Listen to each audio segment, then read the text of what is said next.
Hey there, welcome back. I hope everybody's doing good out there today. Today I have a patron shout out request for Bruno. He's been having me watch the Ohrenje documentaries for Band-Maid, and today I'm supposed to do Miku, the part one of Miku. I have a problem. I literally. Now, Bruno, I am so sorry about this. I'm so sorry about this. I just recorded it. Literally, I finished my outro about 2 minutes ago. When I finished my outro, I said goodbye to you guys. Thank y'all for watching and everything. And I brought my mouse from over to my OBS to hit the stop record button, and it said start record. It wasn't lit up. It was not running. I didn't record it. I don't know what happened. I immediately first cursed vigorously. Then I jumped into my files, and there was a recording. There was about a half a second long of me starting the recording, and then it just cuts off. So, what I'm going to do, I've obviously just watched it. It was about 45 minutes that I was recording that. I loved it. I loved every second of it. I thought I had some fairly impressive thoughts on it and very, in-depth analysis of what was going on. Or my analysis was just me making noises.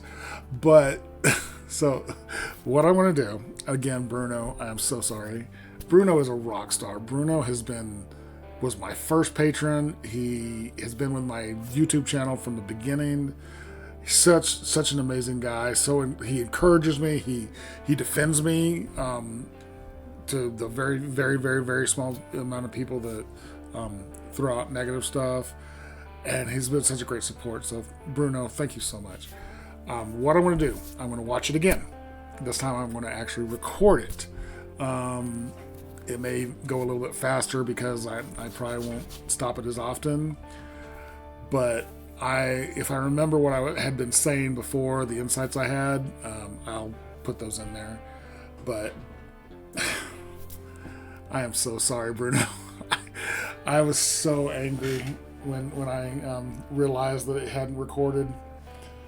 If it's not one thing, it's another. If it's not my mic screwing up, if it's not my camera jacked up, if it's not my lights. I've been having a problem with my lights for the last month or so. Sometimes they just won't work, and I've been fighting that. It's now my OBS didn't stay recording it. Like I said, when I saw it when recording, I immediately opened up the files, and I'm like, there's a file right there. There's the video. Video length, 0 seconds. And I clicked on it, and it's literally, it flashes my face, and then goes away. So I apologize. What I'm going to do to make this up to you, because I was going to do, this isn't really make it up to you. I was planning on doing this anyways. I was just going to tell you after this came out. I'm going to do the other two Miku parts relatively soon. I'm not going to make you use your patron shout requests on the documentaries because I'm just, after watching this one, I need to watch the other two. So I'm going to get those done in the next probably week or so. So don't worry about doing the rest of the documentaries as your patron shout requests. You can have me watch something else. But I'm so mad right now. I'm smiling and giggling to keep from screaming. But anyways, so I'm going to watch this again. Watch it again. Let's switch on over. Maybe that it's been all the way through. I won't get as many ads. There were I had to, go through about 5 or 6 ads on this. So hopefully there won't be as many ads this time. But thank you. I had this on this screen because the actual opening screen is orange and it was giving a weird glow on my face. But I'm going to watch this again. I'm going to try to, pipe in about the things that I was talking about before that I felt were really insightful. And I lost it. So here we go with Auditioning Band-Maid documentary for Miku Part 1. Patron shout-out request for Bruno. You are an absolute rock star. Again, I apologize profusely for this happening. But here we go with Miku Part 1. I love this logo. Breaking new gate.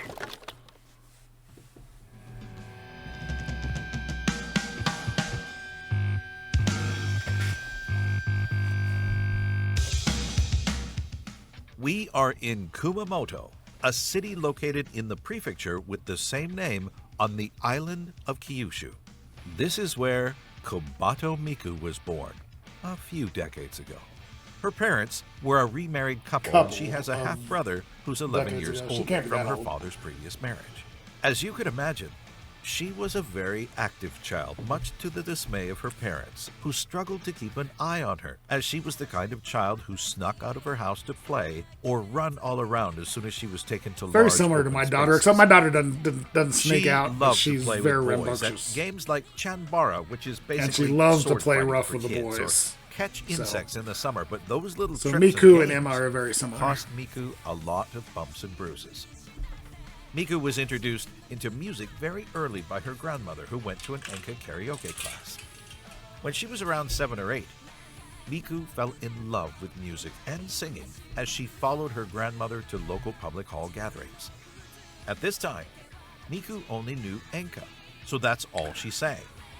The first song she learned was Jindo Monogatari by Yoshimi Tendo.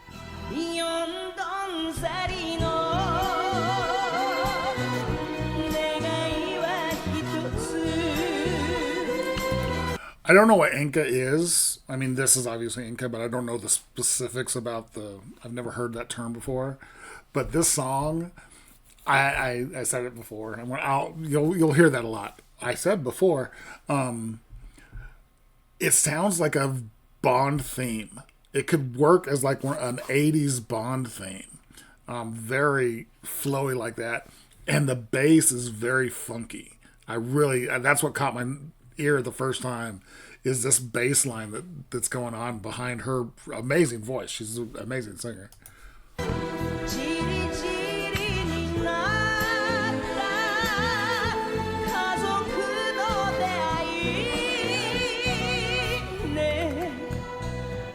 Her mother was worried that Miku would only be interested in enka, so she asked her to listen to other musical genres and offered her a CD of the idol band Morning Musume.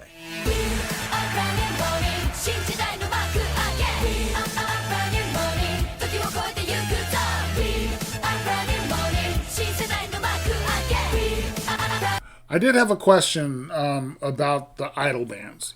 I don't know much about the idol bands from Japan.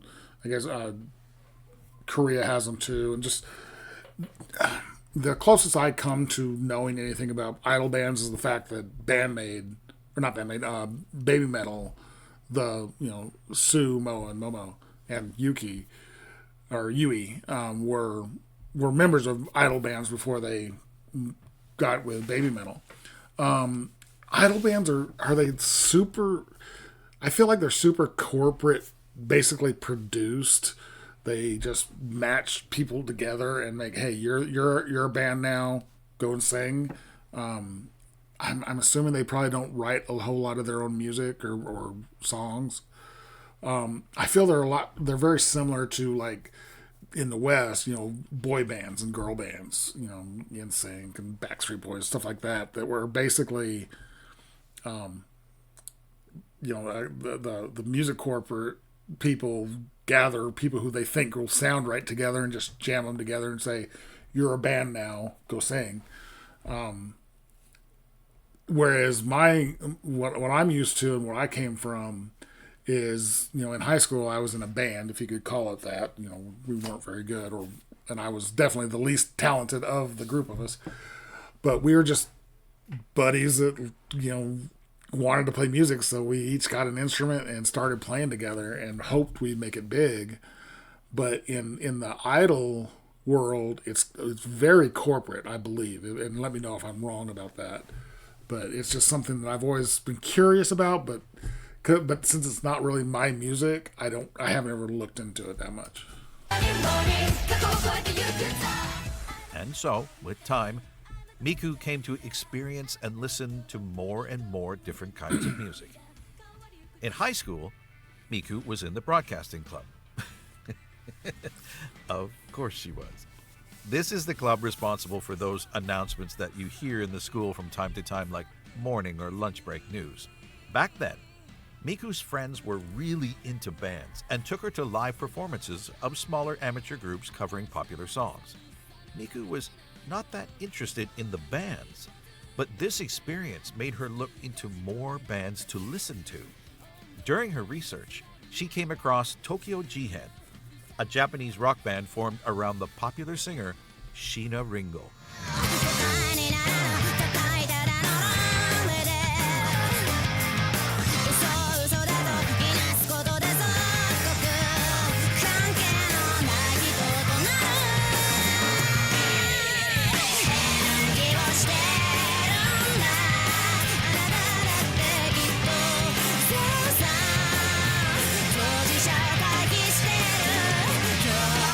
Miku was stunned by their sound and finally found the music that she wanted to do. It was also during this time that Miku's parents got divorced, and her father totally disappeared from her life. God, I can't imagine. From then on, she had to live with her grandmother. It was a hard time for her and her family, but she tried to find a proper high school and think about her future. No time to think about making music for a living, even though this idea was starting to grow in her mind. When she was at university, Miku missed a lot of classes because she was working part-time to earn enough money to participate in multiple auditions in Tokyo. The problem was, she never told her mother about all her... I also asked a question, and it's not to do with the actual... with Miku or anything.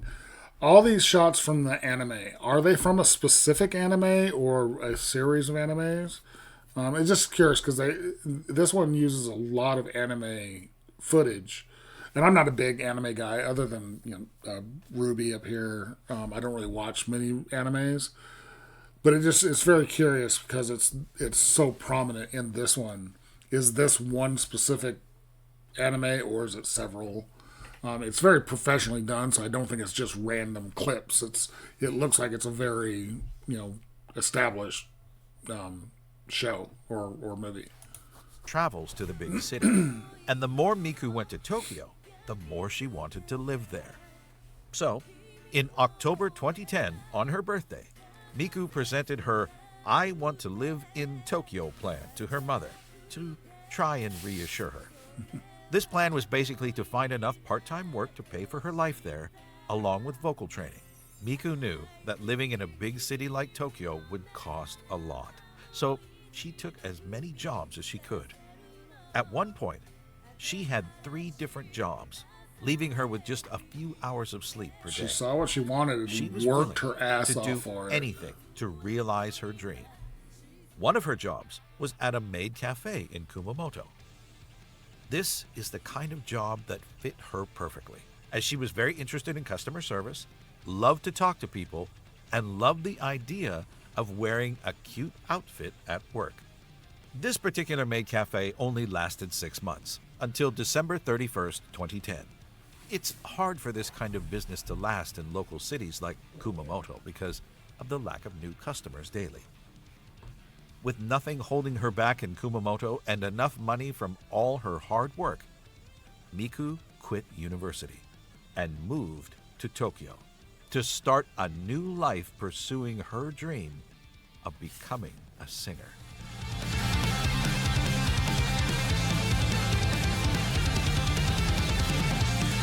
Yeah, I kind of talked about this. Moving to the big city is not easy. I grew up in a very small town in New Mexico, like 30,000 people. I think even now, this many years later, it's still only like 33 or 34,000. And then when I moved to Albuquerque, Albuquerque, is the biggest city in New Mexico, but in, the grander scheme of things, it's tiny. It's only got 300,000 people in it.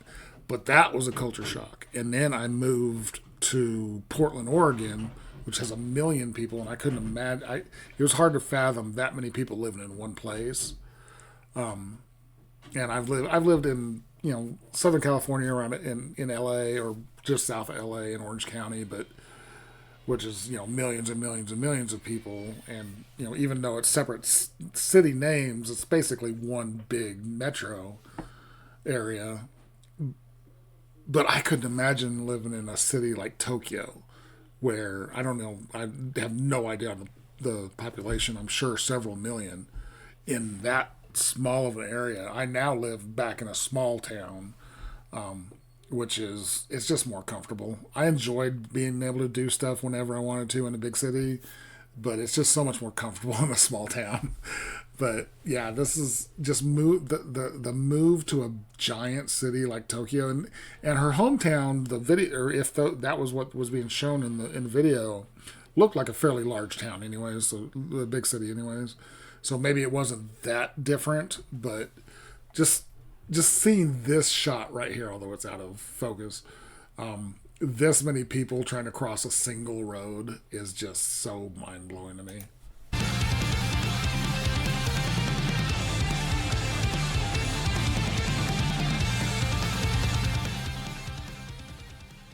Now that she was living in Tokyo, Miku easily found a part-time job as she had already a lot of experience from her life in Kumamoto.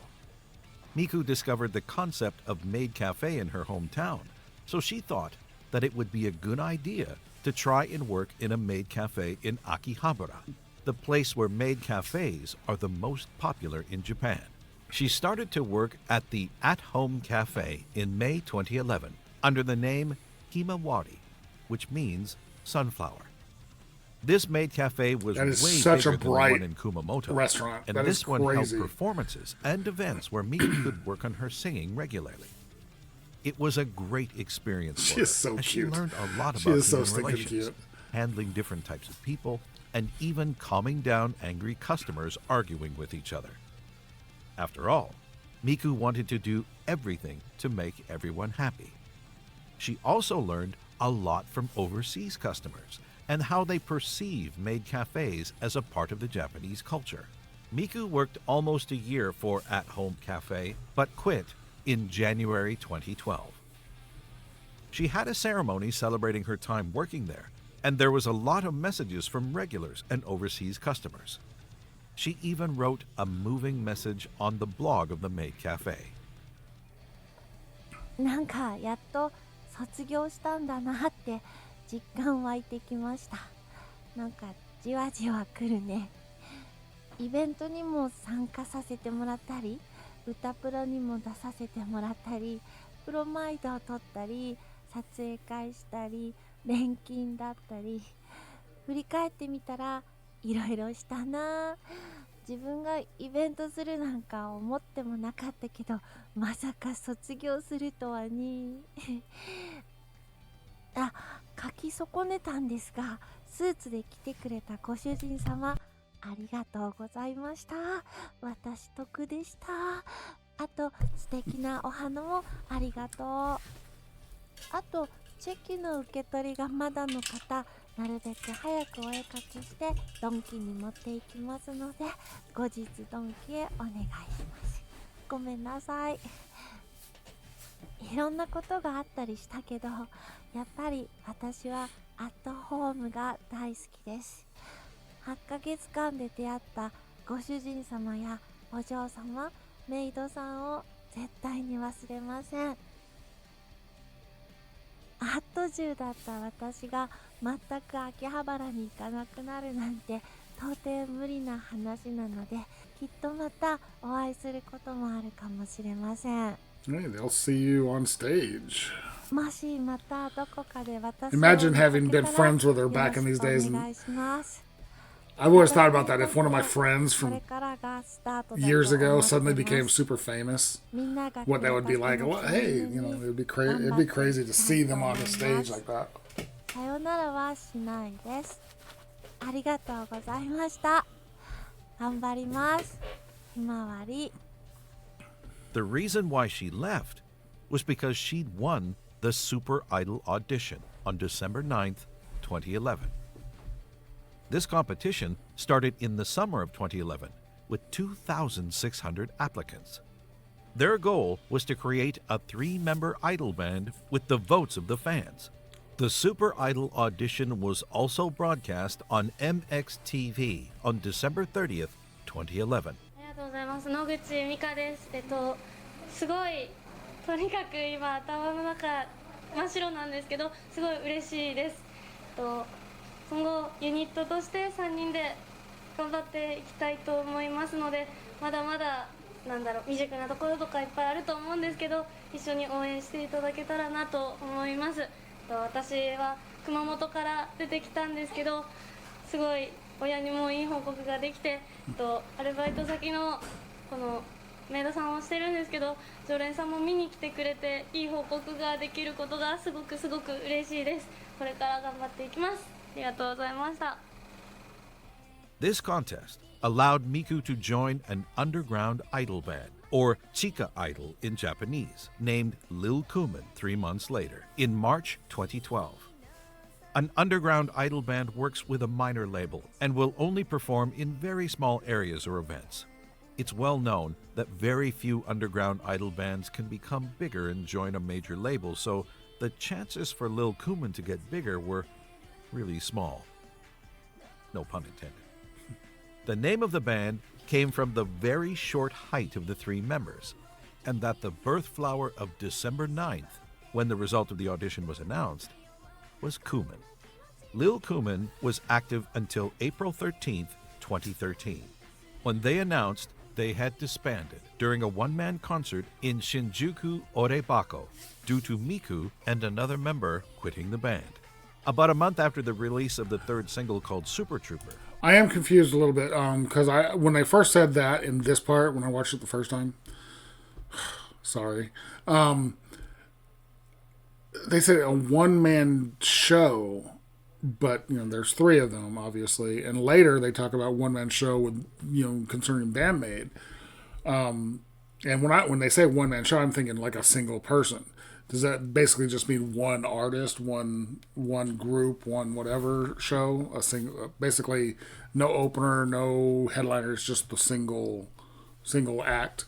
Because I remember I didn't say anything my first time watching this, but it did stick in my mind. It's like one man show or one. Is that literally a one person or is it like just the group? A single group show.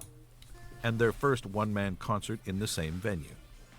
In the end, Lil Cumin released 3 singles and performed about 100 shows during a year of activities. In an interview, that's a lot of shows for a brand new group. It was not her thing to sing cute idol songs. She didn't hate it, but it was too different from the music she wanted to sing. She knew she was a rock star.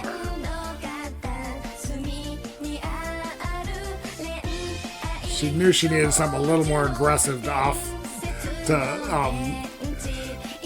give a difference to her insanely cute, persona or added, Back to personality. square one for Miku, who decided to send her resume to Platinum Passport, explaining the kind of music she wanted to do. The company reached back to Miku and scheduled a meeting to talk about her project. Let's imagine an abbreviated form of this conversation. はじめまして、小鳩ミクと言います。出身は熊本です。地元と秋葉原のメイドカフェで働いていました。オーディションに受かってアイドルグループで活動していたんですが、アイドルではなく歌手になりたくて1年ほどで辞めさせていただきました。自分のやりたい音楽性とは違うなって気づいたんです。バンドとかには興味ないの？バンドは好きだし、東京事変さんにも憧れています。それに可愛い音楽よりもかっこいい音楽。She definitely makes cool music now. バトはいろいろなバンドを調べて聴いているときに東京事変に出会って恋に落ちた。バンドメイド日本のエピソードで群青日和が人生を変えたとまで言っている。この瞬間から小バトはかっこいい音楽のバンドを聴くようになり、バンドを組むという考えが頭に浮かぶようになった。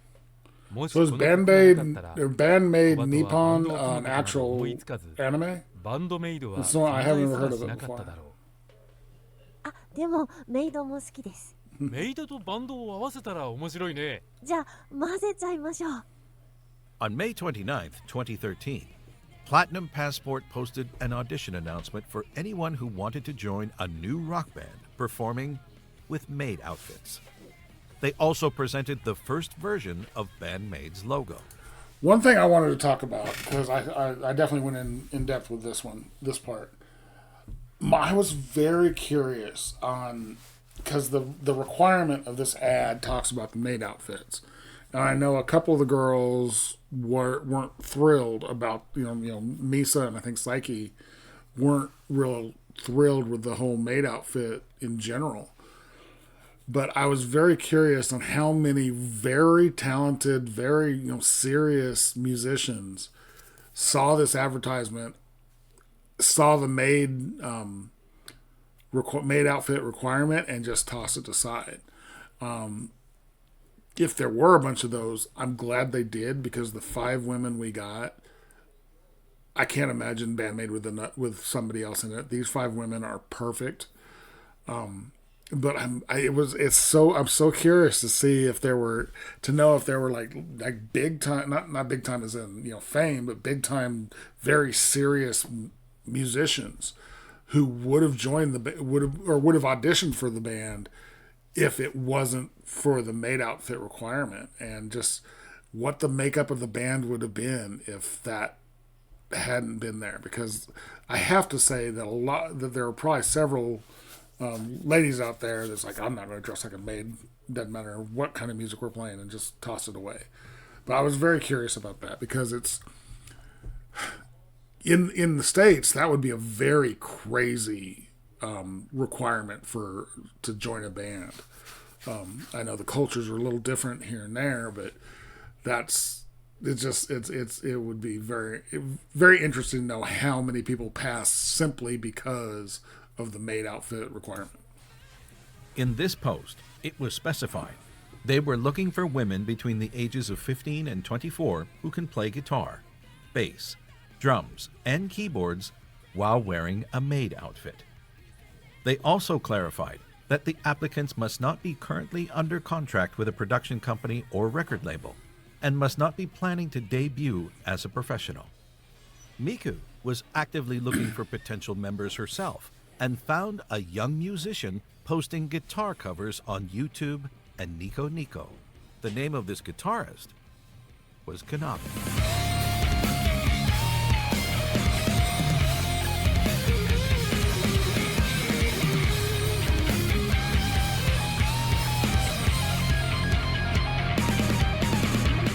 Miku contacted Konami through the talent agency to present her project.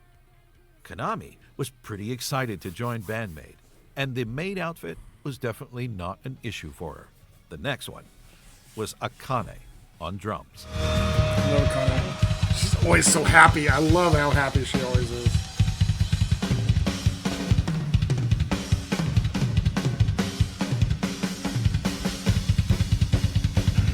And with that, Akane asked Misa to join her new band. もらってでベースもいないってなってたので、その時私専門学校音楽の専門学校行ってたんですけど、で一緒の学校だったベースのミサを誘って。 Misa's band had just ended their activity, so the timing was perfect for her as she wanted to continue playing bass. Band-Maid, originally consisting of 4 members, was ready for its debut.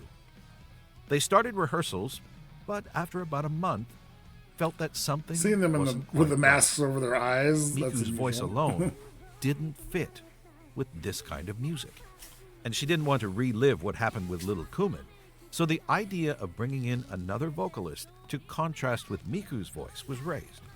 A new audition was conducted, inviting everyone managed by the agency who could fit with this project. Band-Maid members and management found the profile of a recently scouted young singer to whom they proposed to audition.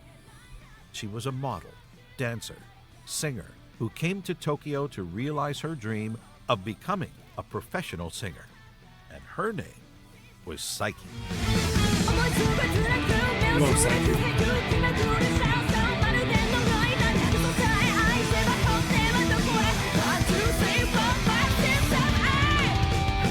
With their newfound experience gained while recruiting the other members, the management knew that they shouldn't talk about the maid outfit to Saiki if they wanted her to come to the audition. So, they didn't. どう思った？メイドの格好でみたいなのは。メイドですって言われなくて、言わなかったんです今までのこの反応を見てクルッコは学習したみたいで、なるほどなるほど。さいちゃんには言わないで誘おうと思って可愛い服なんだけどって言われて、ちょっと可愛い服でかっこい She い was just 曲 told の cute clothes. やるんだけどで曲だけ聴いてたんで、あ、じゃあまあやってみたいですかねみたいな感じで。ので、これはみたいな。今はこれないんですけど、エプロン。エプロン。最初あって、エプロンってなって走ってない。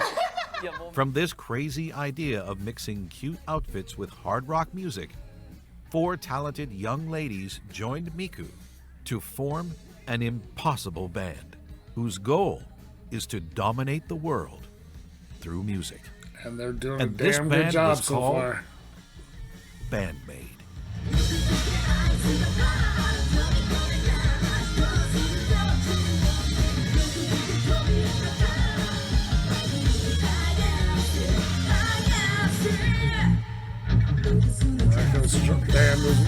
Absolutely. Band-Maid didn't waste any time after finding enough members, as they started to perform live on July 24th, 2013, before Saiki even joined the band at Otsuka Deepa in Tokyo. They continued for 2 more shows before opening for Passport and Silent Siren on October 22nd, 2013 at Shibuya. This is a great shot right here. I think I only saw one other shot from this. I haven't seen any full like songs from it. I remember I think it was in the Saiki doc, I mentioned that, oh look, Little Hat is on Misa. And I was confused because I only knew Little Hat as being with Akane. And I was very confused at the time. And y'all kind of explained that Little Hat started out as Misa's friend, and then Little Hat migrated to Akane until Akane had Little Hat retired. I wonder if they'll ever bring Little Hat back for a one-time reunion with the band. AX with their complete lineup. This was Band-Maid's first live.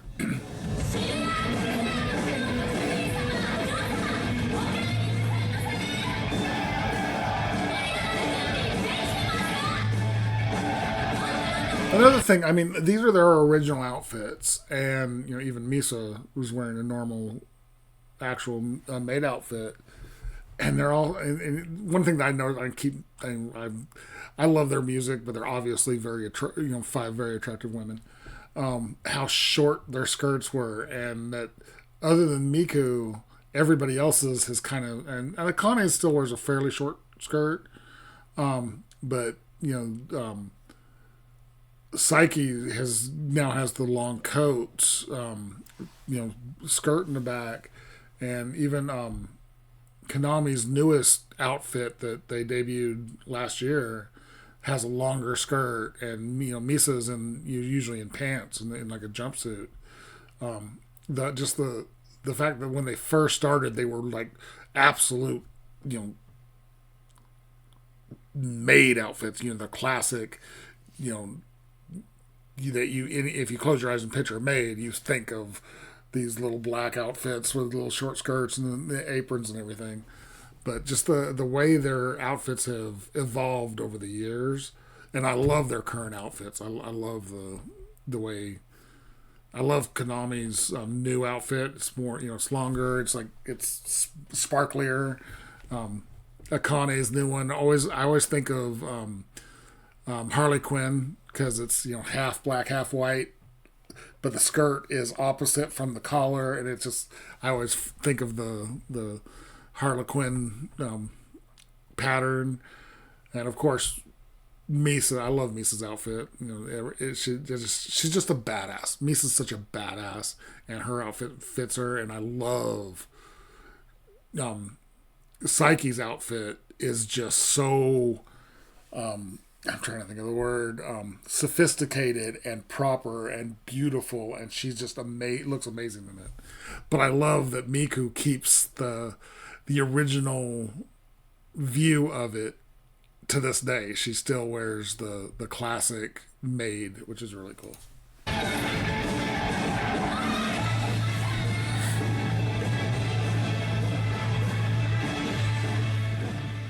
This venue could hold 1,500 people, so it was a great opportunity for our newly formed band. Band-Maid started to be more active on Twitter on July 19, 2013, to promote concerts and news about the band. Their YouTube channel had been created on October 22, 2013, and slowly grew over the years. Band-Maid also opened an Amiiblo blog that was deleted in 2016 to use the official website that we know today, even though it looked quite different from its current design. The management did a great job regarding the band's promotion in social media, but Band-Maid had trouble standing out and reaching more people. During the first 2 years, most of their concerts were empty. They struggled to build their own fan base, and the future of the band was very uncertain. Band-Maid tried to participate in Battle of the Bands with some other idol bands, but very few people from the audience were actually there for them, so they tried everything to expand their fan base. They promoted their merch every time they could. They took photos and thanked fans for coming to see them. Miku worked in a noodle cafe in Akihabara until 2016, and she also sold tickets by hand. The Noodle Cafe was a service operated by Platinum foreign Passport, to me. I don't where you buy a cup of understand. noodles and you can choose which idol will pour hot water into the cup. Then you will have around it's such 3 an minutes to unusual talk with her until the noodles are ready.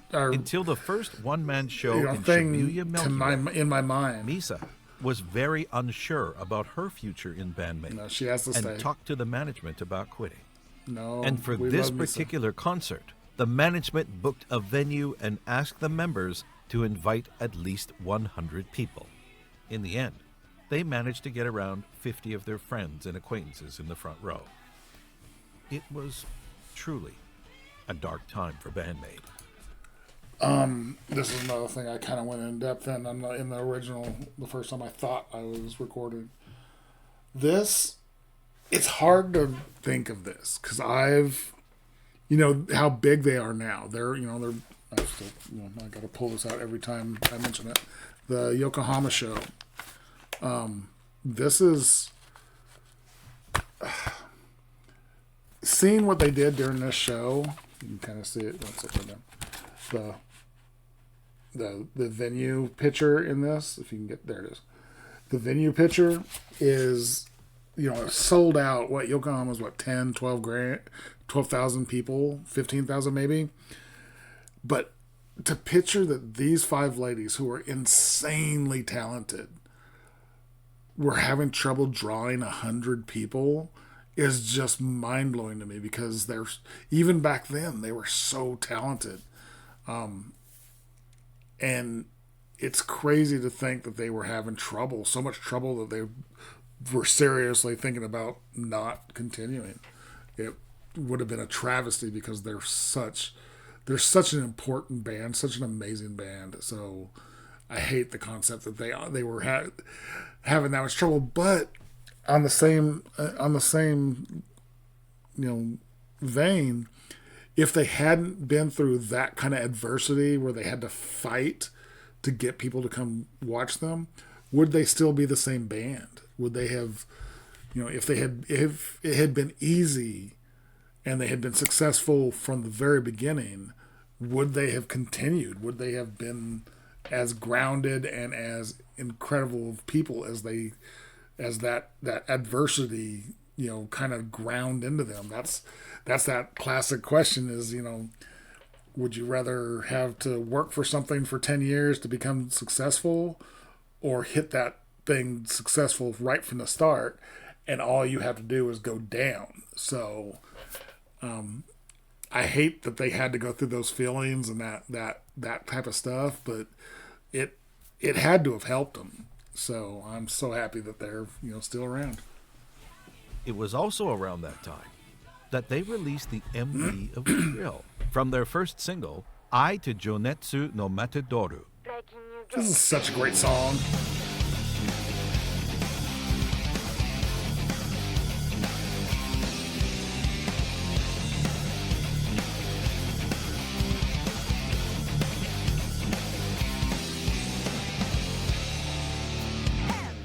The song, released in November 2014, was different from what they usually do, and even very different from the main song of this single.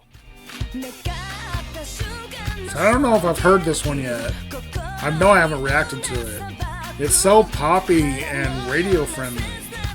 The fact that Thrill was the B-side basically for this, and Thrill it showed what they was really a success were. on YouTube, and was very well received during concerts. A few months later, on April 5th, 2015, Thrill was uploaded on a Facebook page called J-Rock Radio. This page introduced music from Japan like Visual K or metal bands to people from overseas, and the video gathered more than 1 million views in 4 days. That's You know, crazy. in comparison, it took 17 days for the music video of Unleashed to hit 1 million views, and that was the fastest any Band-Maid video grew. The response of Band-Maid's social media from overseas fans was huge. So I love huge this video, by the way, that the they were anime afraid video for that their Unleashed. Twitter account had So been good. hacked. They also opened their Facebook page on April 9th, 2015, following the success of Thrill. It literally saved Band-Maid, as they later learned that management was about to end their contract and that this single was going to be their last. It was also the shock Band-Maid needed to find their own path and start their world domination. From this moment, the band committed to make harder songs, and 1.5 years later, they played their first concert overseas in Mexico.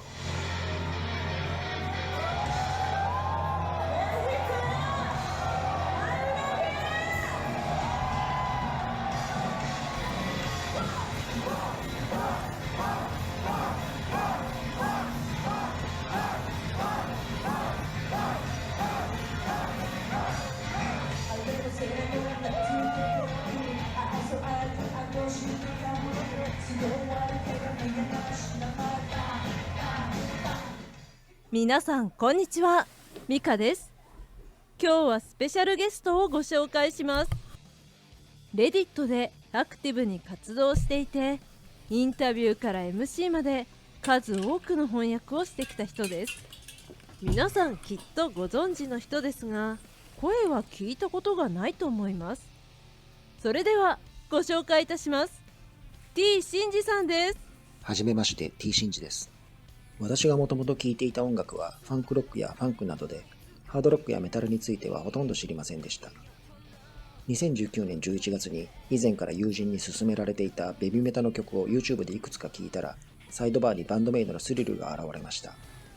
そのサムネイルを見た瞬間、これはかっこいいに違いないと直感しました。音を聞く前からギャップのコンセプトが伝わったんです。実際にスリルを聴いて途中までは悪くないなくらいに思っていたら、ミサさんのベースソロでやられました。次にダイスを聴いて、ミサさんのベースに完全に心を奪われました。私のようなパンクロックファンにとって、ミサさんのファンキーなベースは答えられない魅力があります。それからバンドメイドの MV を一気に見て、1週間後にはもう CD を注文してライブの予定をチェックしていました。ちょうどその時は東京近辺でライブがなく、次のライブはツアーファイナルの LINE キューブ渋谷だったので、すぐにチケットを買いました。また歌詞を見ながら聴くうちに小鳩さんの歌詞の素晴らしさに気づき、小鳩さんの大ファンになりました。小鳩さんの歌詞は内容もいいですが、何よりも音がいいんです。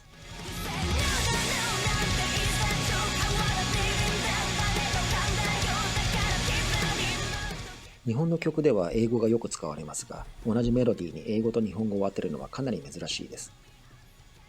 そして日本語で母音を落として変音節を作るテクニックが素晴らしいです。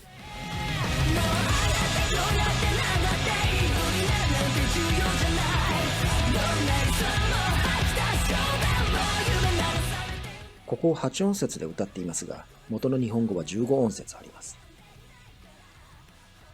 同じ年の12月、レディットを見つけてインタビューの英訳があるのを知りましたが、未訳のインタビューもまだまだたくさんありました。自分で英訳したいと思いましたが、私は英語ネイティブではないし、当時は音楽用語も詳しくなかったので、無謀ではないかと思いました。でも、小鳩さんが背中を押してくれたんです。So cool. What's up, bass?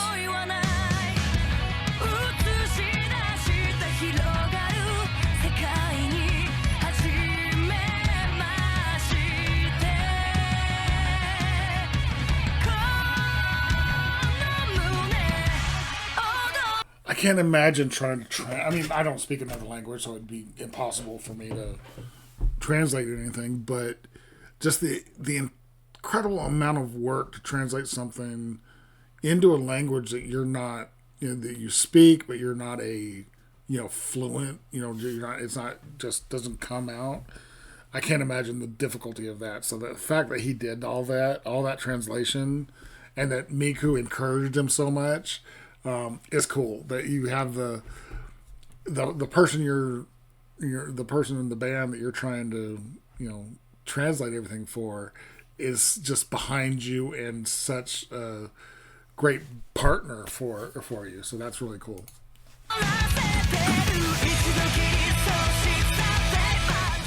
もし小鳩さんが私の立場だったら、やれることをやるだろう、自分の想像さえ超えていくだろうと思ったんです。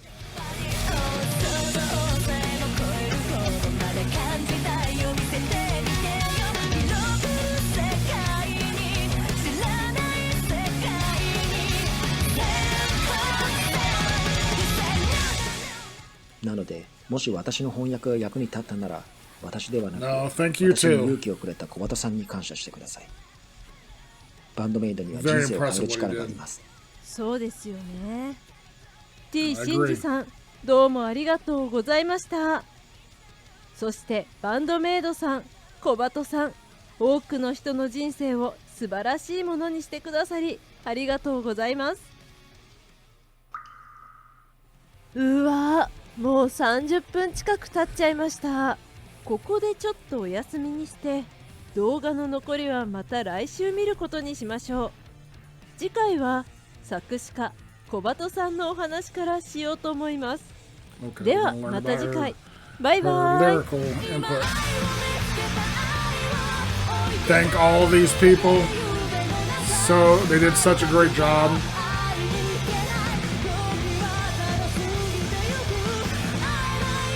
He did the translations for this as well.